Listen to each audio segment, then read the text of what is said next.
बिस्मिल्लाहिर्रहमानिर्रहीम। अस्सलाम वालेकुम नाज़रीन, मेरा नाम साबिर मलिक है और मैं हूं एक रियल एस्टेट कंसल्टेंट। उम्मीद करता हूं आप सब लोग जहां भी होंगे खैरियत से होंगे और अल्लाह ताला से दुआ है अल्लाह ताला आपको हमेशा इसी तरह खुश व खुर्रम और अपने हिफ्ज़ व अमान में रखे।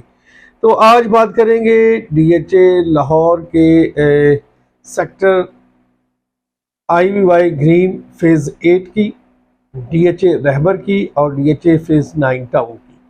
DHA फेज़ 9 टाउन, रहबर और सेक्टर IVY DHA फेज़ 8, इन तीनों के अंदर मोस्टली 5 मरले के प्लॉट की कटिंग ज़्यादा है और इनके अंदर कंपैरिजन देना काफ़ी देर से मेरे माइंड में था और बहुत सारे दोस्तों का भी इस पर आता रहता है जी कि रहबर में इन्वेस्ट करें या IVY में इन्वेस्ट करें या DHA फेज़ 9 टाउन में इन्वेस्ट करें, क्योंकि 5 मरले की कटिंग यहाँ पर ज़्यादा है।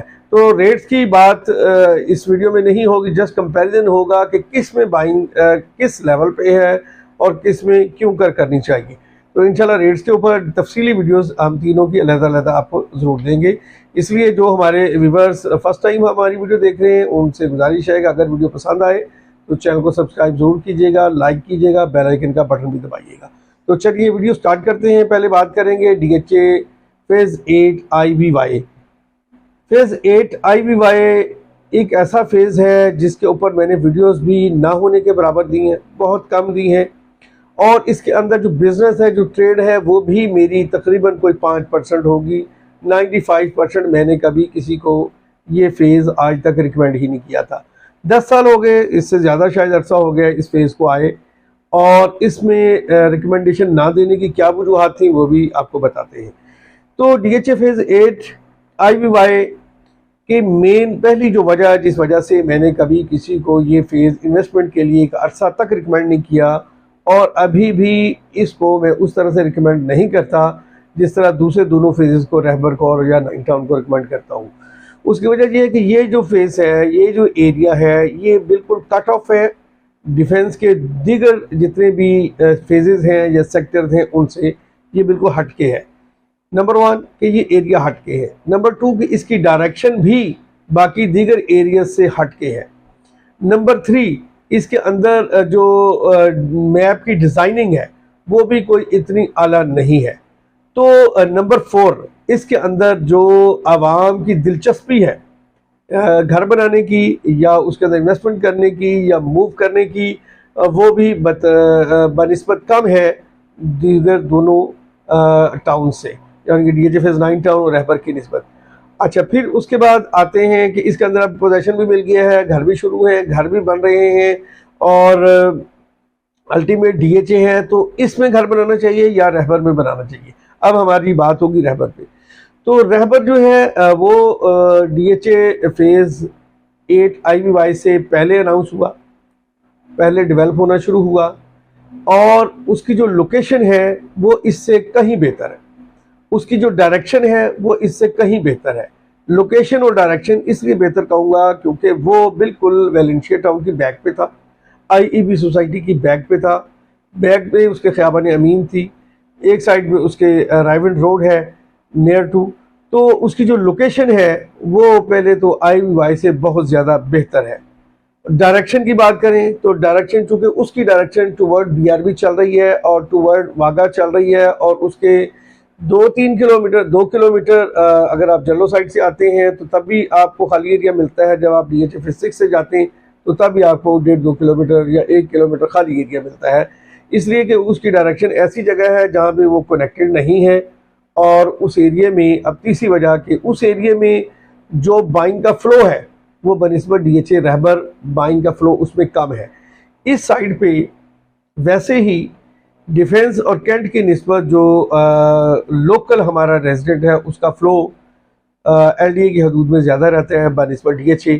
तो ये एक मेजर वजह है जिस वजह से रहबर जो है वो जल्दी आबाद हो रहा है। रहबर की लोकेशन भी उसकी एक मेन वजह है और उसके अंदर घरों की तादाद इसकी निस्बत अभी भी कहीं ज़्यादा है। तो अभी DHA रहबर को हमेशा मैं प्रेफर करता हूँ DHA फेज़ 8 IVY के ऊपर। हालांकि ये जो ब्रांड है ये फेज़ 8 है, ये IVY है, इसकी इस अहमियत को झुटलाया नहीं जा सकता। बहुत सारे लोग सिर्फ इसी एक वजह की बेस पे डीएचए फेज 8 आईवीवाई को प्रेफर करते हैं और रहबर को निगलेक्ट कर रहे होते हैं, जिनको वो रहबर सेक्टर है उसकी डेवलपमेंट प्रॉपर डीएचए के लेवल की नहीं है या उससे थोड़ी सी कम है या वो कभी भी इस तरह का डीएचए नहीं बन सकता। तो ऐसा नहीं है। अब डीएचए ने चूँकि ऑन किया है डीएचए फेज 11 ईएमई को, रहबर को और ईएमई 12 को। ईएमई जो है वो बेसिकली 12 है डीएचए का फेज़ और ये जो रहबर है डीएचए फेज़ 11 कहलाता है। तो इसकी लोकेशन और उधर जो क्लाइंट का, बाइंग का और रेजिडेंट का और इन्वेस्टमेंट का फ्लो है वो कहीं फेज़ 8 आईवीवाई से ज़्यादा है। इसलिए जब भी कभी आप इन दोनों में कंपैरिजन करें तो उसको हम इससे सुपीरियर रखेंगे और सेकंड ऑप्शन भी हमारे आईवीवाई होना चाहिए। तो अब बात करते हैं डीएचए फेज 9 टाउन की, तो वो मेरे ख्याल में इन दोनों से ज़्यादा सुपीरियर इन्वेस्टमेंट है। डीएचए फेज 9 टाउन चूँकि फेज़ 5 के बिल्कुल करीब है और डीएचए फेज़ 5 जो है इस वक्त लाहौर डीएचए का सबसे हॉट लिविंग एरिया है, हॉट इन्वेस्टमेंट एरिया है, हॉट कंफर्टेबल एरिया है।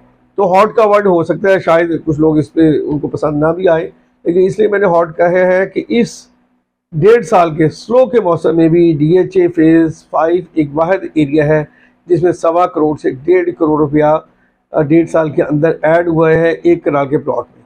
तो यानी 10 लाख रुपए माहाना तकरीबन उसके अंदर ऐड हुआ है एक कनाल के प्लॉट में। तो बिल्कुल उसके एडजस्टमेंट में ही आपको फेज़ 9 टाउन मिलता है, सबसे ज़्यादा ये करीब है डीएचए फेज़ 6 के, फेज़ 5 के। तो इसलिए एक तो इसकी लोकेशन उन दोनों से ज़्यादा बेहतर है, दूसरा इसके अंदर ओवरसीज़ का इन्वेस्टमेंट का इंटरेस्ट उन दोनों से कहीं ज़्यादा है। लोकल का इंटरेस्ट नो डाउट के 9 टाउन की बजाय रहबर में ज़्यादा है, जिस वजह से इस वक्त अब अगर 9 टाउन में करेक्शन आई है तो उसका रेट काफ़ी ज़्यादा गिरा है। अदरवाइज़ 9 टाउन का रेट उतना ना गिरता अगर उसके अंदर हमारे लोकल पब्लिक का भी शेयर ज़्यादा होता, इंटरेस्ट ज़्यादा होता। हमारी लोकल जो पब्लिक उसमें ऐड है वो सिर्फ वो लोग हैं जो डीएचए के पुराने फेजेस से वहाँ माइग्रेट हो रहे हैं या पुराने फेजेस में बिल्डर थे तो वो वहाँ पे घर बना रहे हैं, या पुराने फेजेस में जो रहाइश पजीर है उन्होंने इन्वेस्टमेंट की है, और बाकी मेजर पोर्शन जो उसके अंदर इन्वेस्टमेंट का है वो ओवरसीज़ का है। ओवरसीज़ की जो कंपैरिजन है, जो तजज़िये होते हैं वो बड़े मजबूत होते हैं। वो पाकिस्तान से बाहर बैठे भी पाकिस्तान में प्रॉपर्टी को पाकिस्तानियों की निस्बत ज़्यादा बेहतर तरीके से देख रहे होते हैं, सोच रहे होते हैं। इसलिए इन तीनों फेजेस में ओवरसीज़ की जो ज़्यादा इन्वेस्टमेंट है वो डीएचए फेज़ 9 टाउन में है। जो लोकल हमारी रेजिडेंट की इन्वेस्टमेंट है या लोकल इन्वेस्टर की इन्वेस्टमेंट है वो डीएचए रहबर में है। और तीसरे नंबर में जो ओवरसीज़ की इन्वेस्टमेंट है या लोकल की इन्वेस्टमेंट है वो आती है फेज़ 8 आईवीवाई में। और उसके अलावा जो हमारा लोकल लिविंग का ट्रेंड है या लोकल इन्वेस्टर जो है वो जितना भी हमारा बागबानपुरे का है, शालामार बाग का है, सदर कैंट का है, बरकी रोड का है, वो सब सिर्फ आईवीवाई को फोकस कर रहे हैं। उसके अलावा इशरे का कोई क्लाइंट उसको प्रेफर नहीं करता, उसके अंदर घर बनाने की ख्वाहिश नहीं रखता, वो ज़्यादा मूव करता है डीएचए रहबर में, वो डीएचए फेज़ 9 टाउन को भी प्रेफर नहीं करता। इसी तरह जो बंदा समनाबाद से, गुलशन रावी से, अंदरून लाहौर से, जौहर टाउन से, फैसल टाउन से, मॉडल टाउन से मूव करता है वो सब के सब लोग रहबर में